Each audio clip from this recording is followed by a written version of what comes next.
All right, we're here with Rick Bersling Again.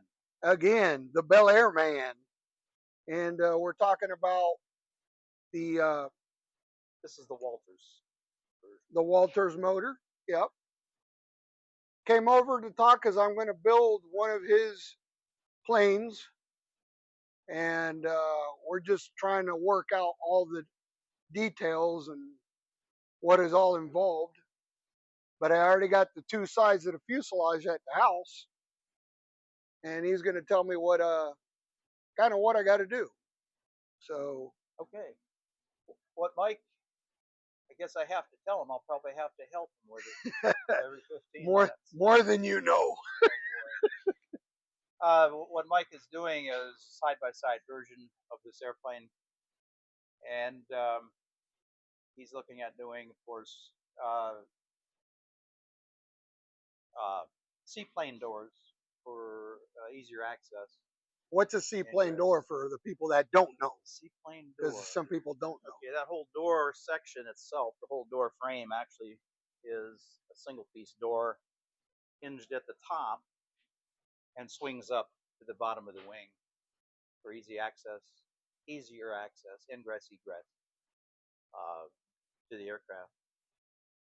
Uh, and of course, Mike is going with the Yamaha. Is it Yamaha? Yeah, the Apex motor. Okay, and this is the Walters 65/75,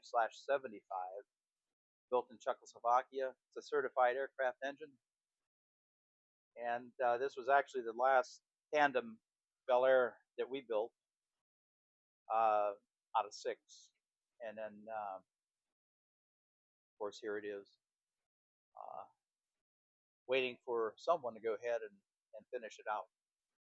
But It doesn't really need a lot.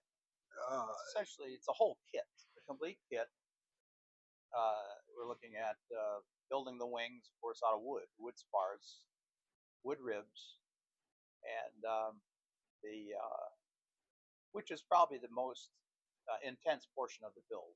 So you're looking at the fuselage, all the steel work is finished, control surfaces are fit, torque tubes fit, uh, and you're looking at assembly and probably maybe 1,000-hour build time is what we're looking at.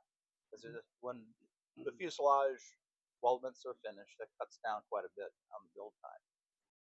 So They could make a metal wing if they wanted. What I'm saying is yeah, metal ribs, metal spars. you could do that. You'd have to come up with a rib that's compatible with the comparable with the airfoil of the wood rib. Okay. Uh, Spars are available. There are no drawings for the metal wing for this aircraft, but But you do have the drawing for the wood. I do have drawings are complete for the wood wing. So if somebody was interested in purchasing this kit from you, what would they need to do? Would they need to contact you? Would they need to? You can call me Okay. here. So I could put your info Sure, down fine. below on the video, Right. and they can contact you and you can talk about it. But what else is needed for them? Does it come with this motor, or would you sell it without the motor? I would sell it separate. Correct. I would go ahead if they were not interested in the Walters. That's fine. I will go ahead and work out pricing less the engine. Less the engine. Okay. And I'm sure the majority want a minimum of 100 horsepower in these aircraft. That's what they're doing. And performance with 100, of course, is going to be better than 65 or 75. 25 more horsepower makes a difference. So yeah, a lot of people are going with, obviously for years now, with Rotax, and now they're doing the 912s, Right. And 914s. for STOL ops, this airplane would be a good performer with 100 horsepower. It'd be more than enough power. With 80 horsepower, the aircraft's off the ground in less than 300 feet. And if you go, let's say, 10 more horsepower, you're looking at pretty good performance. The empty, I think about this, empty weight on this aircraft with the Rotax is around 600. Rotax what? 912. I'm sorry. 912. 912 80 horse is around around 600, around 580 empty weight. So, and of course, that's going to vary depending on what other items you You install, yeah. Yeah, that's going to be in fuel. Fuel tanks. You're looking at fuel is 9 gallons per side. So the fuel tanks on this one are going to be in the wings. Wing tanks. Yeah, wing tanks. Be doing. Will it have a header tank? It will have a header tank. I run a fuel system that's similar to Piper. It's a proven fuel system, and that's what I stay with on my designs. So basically, this fuselage is almost done. Fuselage is finished. Um, the torque tube, we'll go ahead and have a torque tube fit. I ended up selling one of the torque tube I had here, but I'm in the process of making another torque tube, which you can see here. That has to be finished welded. Right. And that's it. This fuselage is ready to go, including the tail surfaces. You're asking about the header tank. Yeah, I didn't know it was right there. Yeah, here's a header tank that we use here. And of course it fits. It will fit right like this. And of course there's clamps and so on. But it clamps up in place here with right, straps. Correct. And that holds approximately a gallon of fuel. And of course wing tanks feed to the top of the tank as the same as Piper would do it in a PA-15, PA-17, and a number of other Piper aircraft. So what you were telling me is you kind of designed this like an old school airplane, or basically how they used to build them back in the day. Right. That was your goal. The airframe is a little more, should say quite a bit more stout than some of the other, I'd say, currently built airframes, in that the tubing that we use is relatively hefty, either heavier wall or larger diameter, and you get your strength from the diameter of the tube, and also wall thickness, and all details on this aircraft. For example, here, rudder pedal attach point. You'll see that done this manner with a aileron with the champs, Citabria, and so forth. And what else? Here's your torque tube pillow. It's a torque tube pillow. Torque tube bearing block. Can you see that? Okay. Yeah. Oh yeah. I don't know if there was enough light. Oh no. Yeah. Well, it's kind of dark, but I can see it. But of course, these are designed, and they're not. They're not. They're very well machined parts. So they're all machined aluminum. Everything is either CNC. Everything is either CNC cut or machined. Right, CNC machined. Yep. And that's it. So I've got a torque tube to finish for this, and then the seating. I know that you have some stuff. I got stuff in here right now. I see it. No, don't worry about it. I know that one. If I'd have known we were going to do this, we could go over to this one. Here's one seat, and then the other seat is right behind it. That's okay. You don't have to move all that stuff. You sure? Yeah, I see it. You get an idea. The back seat is. Yeah, the boxes are basically where you're going to sit in the back. Correct. So, and this is a seat back here. Can you see that okay? Yep. Lighting anything? Yep, I can see it. Yeah, yep. We can turn the lights on too. Yep. Here. Well, this is all kind of like last minute. We weren't going to do this, but I was here. We were talking about my plane, and I said, you know what? You got a couple of planes here that are sitting that you would like to, if you could, you would sell them. If not, you're going to finish them. But if somebody was interested, because I know that back in the day, I actually bought the magazine. You did come out in the magazine. What was the magazine that made a story about your plane? It wasn't Kit Planes, was it? It was Kit Planes? Back in 99? 98, 99. Yeah, I have it. I actually bought it, but I can't remember right now. And I looked it up. and there were several other magazines that featured the prototype. Which of course, the prototype was flown from here to Oshkosh in '01.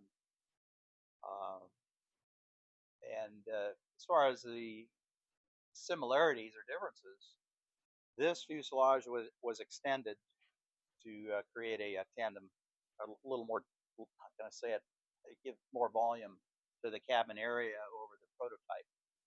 And of course, we beefed up tubing to handle the heavier engines, and of course, a second passenger.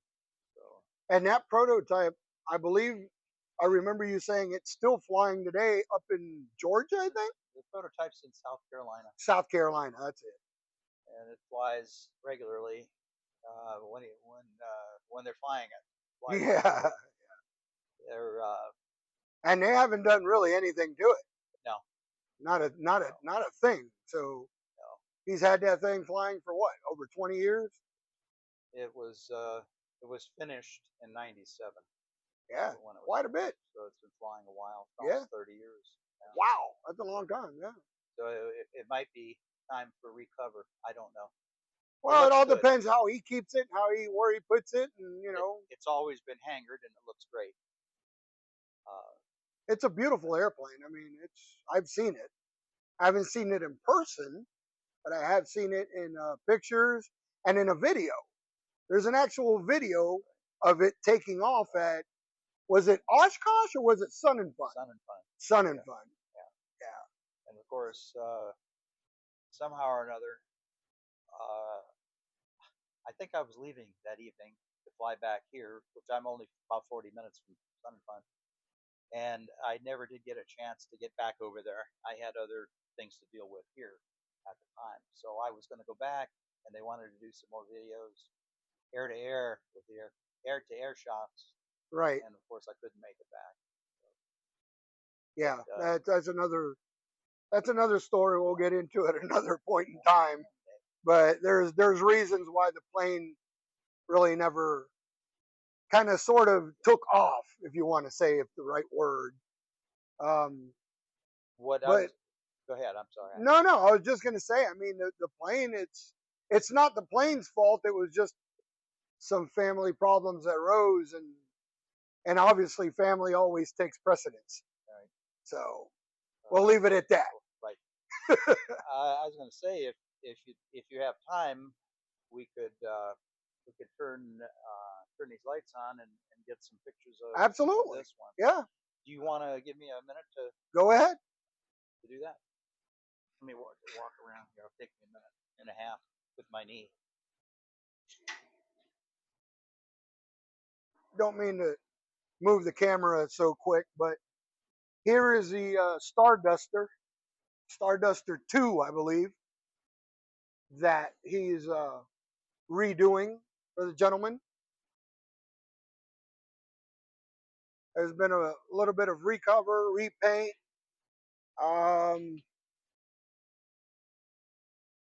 I know they've done a couple of things to the motor. It's a IO 360, 200 horse. And I know they changed the tachometer. So it's had a couple of upgrades since it came in.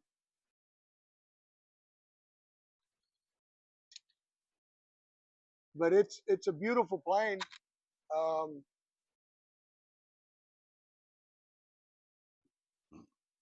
Here's the main, because when you're flying solo, you fly from the back. So everything is pretty much back here. You do have gauges in the front, obviously, but you pilot it from the back if you're solo. And I believe the tail wheel was also all redone. The attach points, the wheel itself, the springs, all that. That was all redone. And we also have a an original Piper J3. Believe it's a 46 that he's redoing. all been recovered newly and getting ready to finish it out. As you can see, he really does beautiful work. It's just circumstances that's held him back and trying to get him back in the game because he really does beautiful work. But that's what it is. And then he's got another Bellaire over here. As you can tell, it's been sitting a while. Got some dust on it. But this is his Bellaire side by side. And this is basically what I'm going to build. But my build is going to be a little wider. I believe this one is 39 inches. And I'm doing one that's going to be 44 inches wide. I'm a little wider, so I definitely need the space. But that's what mine is basically going to be. And then we'll go over here where he's at. This is the Bellaire Tandem. Let me go around the other way because it's kind of cramped. Oh, I moved it. That's okay. I'll go around. And then he's also got an old Piper Cherokee that he just redid the whole motor on and getting ready to get that one done. Just needs the paint removed from the bottom of the wings, which will probably be my task.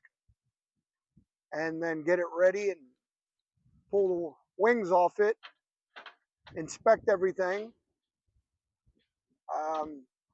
then spray everything and put it back together with a new windshield, and runs like a rape tape. Really runs good. Here is the field, grass field that he lives on, or off of. So this is the field right here.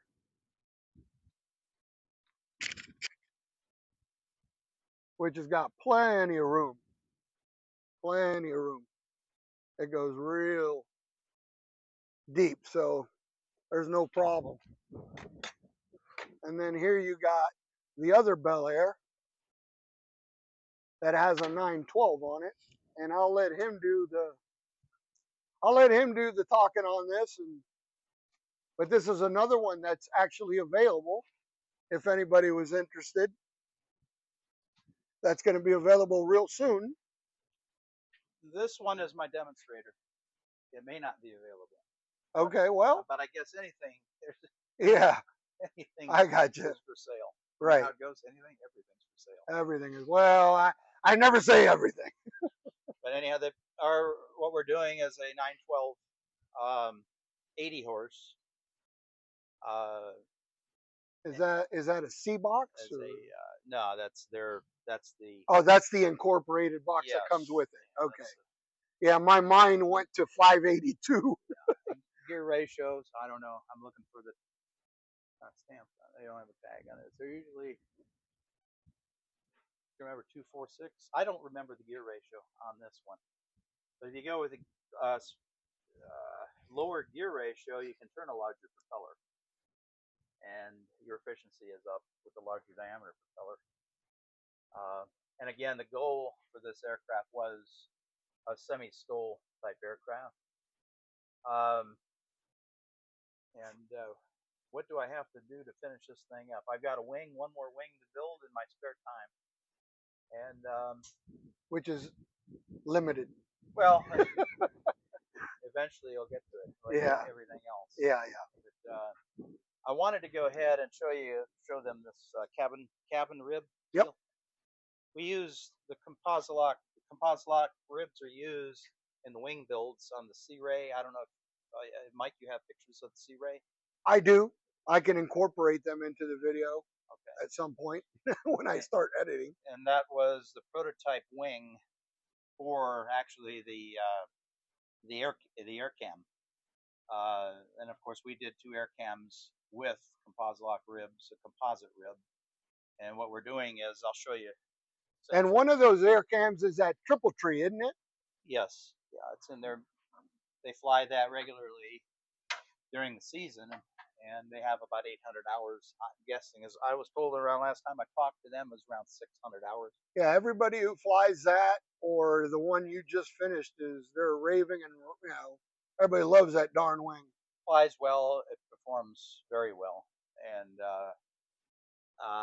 on the high end and low end. Do we have any numbers, or we don't know? And, we're looking at a stall that's about 8 miles lower than a factory wing, and a cruise speed or back speed that will easily exceed the red line of the designed red line for the factory airplane. Okay. And that's all I have. I'm not going to give any top end numbers. Yeah, I got you. But we know the stall is 8 to 10 miles an hour slower than a factory wing. Wow. Here's just an example. The composite lock cabin ribs. This is what we've been using for a number of aircraft, and it works out quite well. And when Mike flips around here, he'll show you one that's installed on this one. And woo, I almost ate it. Yeah, watch it, Mike. Yeah, right. But I was going to Cleco this on anyways. That's cool. It looks really good. I mean, and then of course they just attach to once the wing location's established, these attach to the structure, and this saves a lot of time in the build. So you're not dealing with channel, as in the Piper channel, and building up a structure, or they call it the bird cage. But and then I don't know if you can see. Can you get a shot of that on the top? You can see how it looks. Yep. Finished rib. Yep. And of course the support structure for the skylight. And yep, I got it. And it's very simple to go ahead and assemble the skylight over, I want to say Piper, or a Piper Vagabond or J3. Yep. I don't know if I should let me get this thing out here. I want to remove that there and just set it back over here, out of the way. A lot of people have questions as to how to get in this thing. Well, it's not that big of a deal. The seat is, the front seat is actually movable on tracks, and it'll accommodate a 6'5" tall pilot. And then we've got for access, ingress and egress to the back seat. Seat pulls forward. Yeah, if you can pull it forward and it moves up, it's easy to get. Even I can get in there. Yeah, it's relatively easy. Yeah. To get into the back seat here. That's okay. I know we weren't. At least everybody knows this wasn't staged. This is all last minute. And of course, I don't know if you can see from the back, we got a baggage capability here. We run a baggage well for light articles, items here. And then of course, for the heavier items, we're looking at those being located back here. The baggage bag. That doesn't sound right. It's not installed yet. Yeah. But anyhow, it gives you an idea of the baggage capability of this aircraft. That's cool. And that's it. And what could it carry weight-wise? I know that depends on pilot, passenger. The aircraft, pilot and passenger weights. The aircraft's designed around 170-pound pilot and passenger weights, which is a standard Part 23. And well, what's that saying?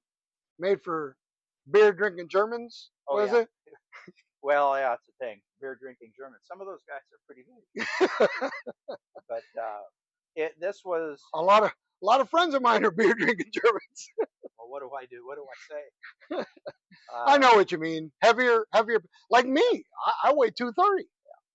So Mike's already found that he actually fits in this aircraft just fine. But he says he wants a wider fuselage. Well, I'm a short person, but a very stocky person. So He needs shoulder room. yeah, I need shoulder room. It's not so much the weight, but the shoulder room. Yeah, we got weather coming. Coming in. Yep. So I think I'm gonna close that one. yeah, door. no, that's fine. That's good. At least people see it, and I'll put your contact info and what was the name of the? I know it's Bellaire, but what was it exact so everybody knows? Actually, it's under West Aviation, Okay. and currently, um, and of course, I can be reached at. I guess I can say my number. I'll put it on there because some people won't remember or they'll have to play the video a couple times. Right. So what I'll do is I'll put your information on the bottom. Okay. And if they want to reach out to you and ask you, maybe if they have a problem on something they're building and you have an insight or help, they can reach out to you and you give them your thoughts on it. Well, plans are available for the tandem version only at this point in time. Okay. There's drawings in the works for the side-by-side version.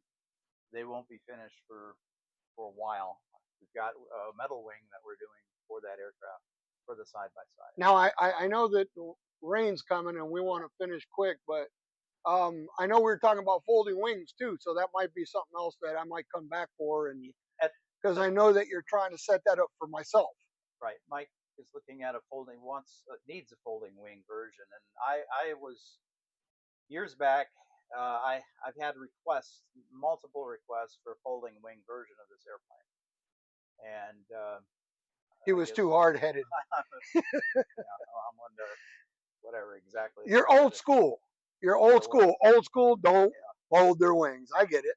But that's been the trend now, and of course, with hangar costs going out of sight, the preference is people prefer, or would like to have folding wing capability. That way, they can go ahead and, of course, store the aircraft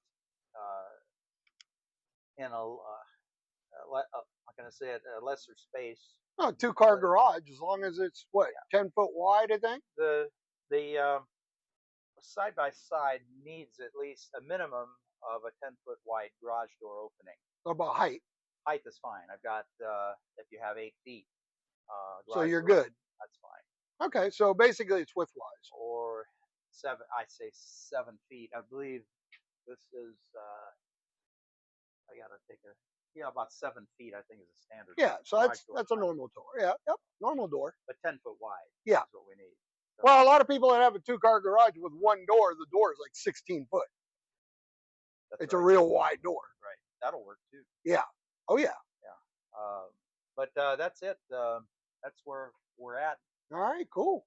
Well, I appreciate your time and kind of telling everybody what the plane's about. I know the plane, and I'll find the information on the write-ups on it, and I'll post that too, so people can look it up and see that it was in the magazines and stuff. And everybody was bombarding him with letters and requests for the kits, but unfortunately, that didn't come to fruition. So, but God has other plans, and here we are. So it might start up again. You never know. Thank you, Mike. All right, guys. Thank you. And I'll leave it at that. So whoever wants his info, I'll leave it on the description. And you can look up the Bellaire. All right, guys. I'll see you next time.